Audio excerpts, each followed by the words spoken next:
ሰላም ጤና ይስጥልን አድማጭ ተመልካቾቻችን ከቶፕ ኒውስ ኔትወርክ ዕለታዊ ዜናዎችን ይዘን ቀርበናል። በቅድመ ማርዕስቶቹን ባስረከባቸው የፍሳሽ ማስወገጃ የተጠቀሙ ነዋሪዎች 1.2 ሚሊዮን ብር ቅጣት ተጣለባቸው። የኢትዮጵያ ንግድ ባንክ አልተዘረፍኩም፣ ግን የዝርፊያ ሙከራ ተደርጎብኝ አክሽፌያለሁ አለ።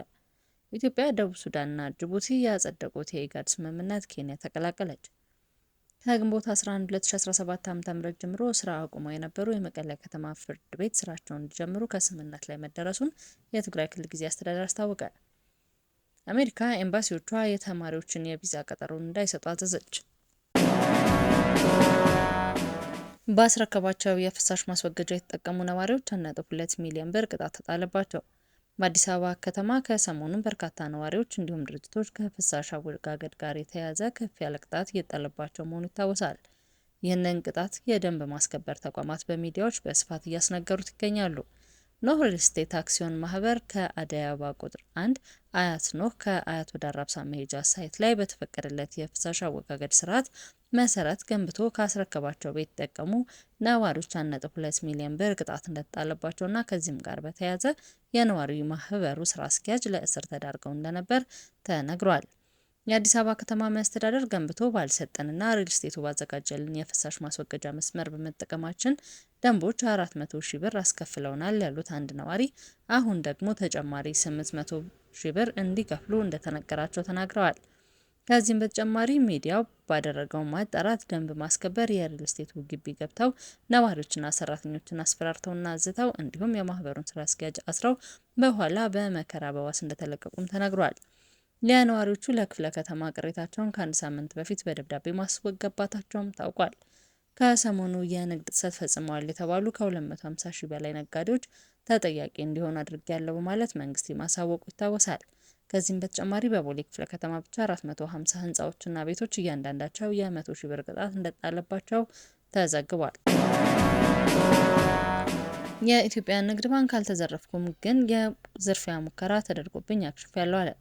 በማህበራዊ ሚዲያ ላይ በኢትዮጵያ ንግድ ባንክ ውስጥ የነበረ 7.7 ቢሊዮን ብር መዘረፉን ወይም ከባንኩ ወደ ግለሰብ አካውንት መዞሩን፣ ዘራፊዎቹም እንዳልተያዙ፣ በዚህ ላይ የተሳተፉ አካላት እያንዳንዳቸው 50 ሚሊዮን ብር እንደደረሳቸውና ባንኩም ጉዳዩን አድበስብሶ እንዳለፈው የሚገልጽ መረጃ እየተሰራጨ ነው።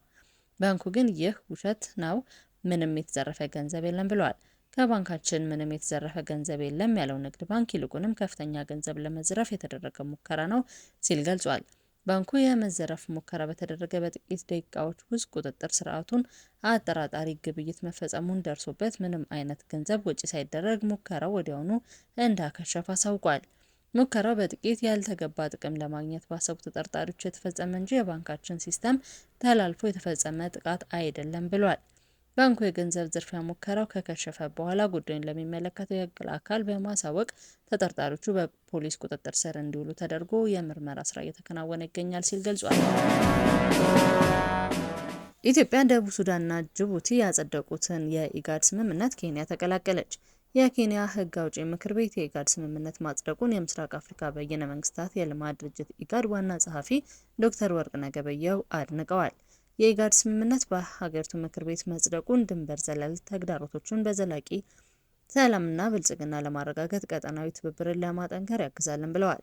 የቀጠናው ሀገራት በጋራ ጉዳዮች ለመስራት ቁርጠኝነታቸውን የሚገልጹት የኢጋድ ስምምነት ከዚህ ቀደም በኢትዮጵያ፣ በጅቡቲና በደቡብ ሱዳን ሕግ አውጪ አካላት መጽደቁ ይታወሳል።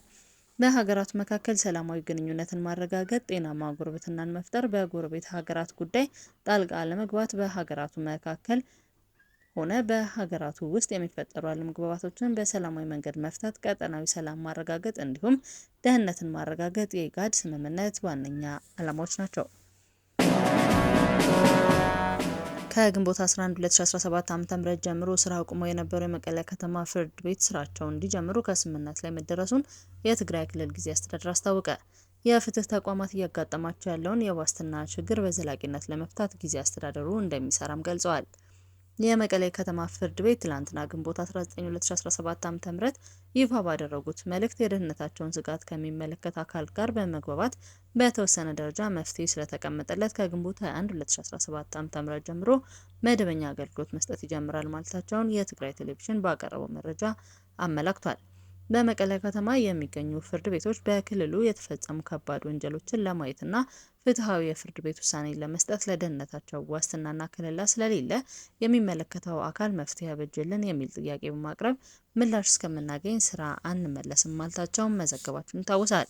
የጊዜያዊ አስተዳደሩ ፕሬዝዳንት ጽህፈት ቤት ግንቦት 19 2017 ዓ.ም ባወጣው መግለጫ ፕሬዝዳንት ሌተናል ጄኔራል ታደሰ ወረደ በፍትህ አካላት ላይ እየደረሰ ያለው የጸጥታ ችግርን አስመልክቶ ከፍትህና ከፍትህ ተቋማት ከፍተኛ አመራሮች ጋር ግንቦት 18 2017 ዓ.ም ዝርዝር ምክክር አድርገዋልም ብሏል።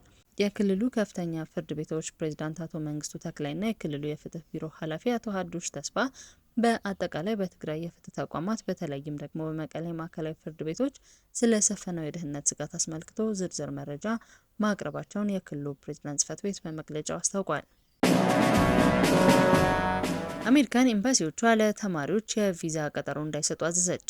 የአሜሪካን ፕሬዝዳንት ዶናልድ ትራምፕ አስተዳደር በውጭ ሀገራት የሚገኙ ኤምባሲዎች የተማሪ የቪዛ ቀጠሮ እንዳይሰጡ አዟል። የአመልካቾች የማህበራዊ ሚዲያ ገጾችን የማጣራት ሂደት ለማስፋት በዝግጅት ላይ እንዳለ ያሳወቀው አስተዳደሩ ለተማሪዎች የቪዛ ቀጠሮ እንዳይሰጥ በጊዜያዊነት አግዷል። የውጭ ጉዳይ ሚኒስቴሩ ማርኮ ሩቢዮ መልእክት በሰፈረበት ለዲፕሎማቲክ ማህበረሰቡ በተላከ ማስታወሻ ላይ እገዳው ተጨማሪ መመሪያ እስኪወጣ ድረስ ይቆያልም ተብሏል።